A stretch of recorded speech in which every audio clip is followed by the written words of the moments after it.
Did the classification of college athletes as employees change their rights? In recent days, a significant topic has emerged in the realm of labor and employment law: the classification of college athletes as employees. This discussion is particularly relevant as many people are seeking clarity on how this change could impact the rights of student athletes. Earlier this week, lawmakers in Michigan introduced bills that would classify college athletes as state employees. This move could empower these athletes to form unions and negotiate agreements about their name, image, and likeness.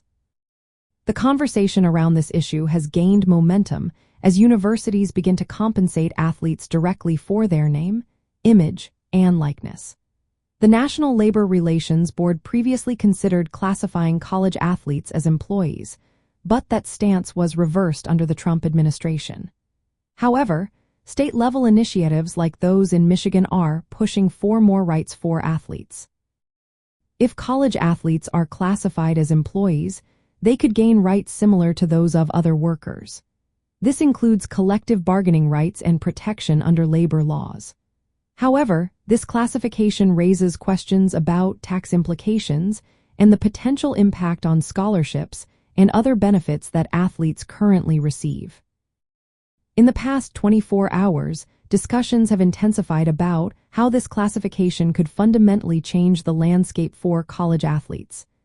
Advocates argue that this change would allow athletes to negotiate better compensation and working conditions. Critics, on the other hand, worry about the potential consequences for the college sports system. As this topic continues to evolve, many are asking how it might affect the future of college athletics. Will athletes gain more control over their financial futures? How will universities adapt to these changes? The answers to these questions are still unfolding, but it is clear that the classification of college athletes as employees could lead to substantial changes in their rights and compensation. The implications of this classification are far-reaching, and as more states consider similar legislation, the conversation will likely grow. The outcome of these discussions could reshape the rights of college athletes for years to come. Stay tuned as we continue to monitor this developing story.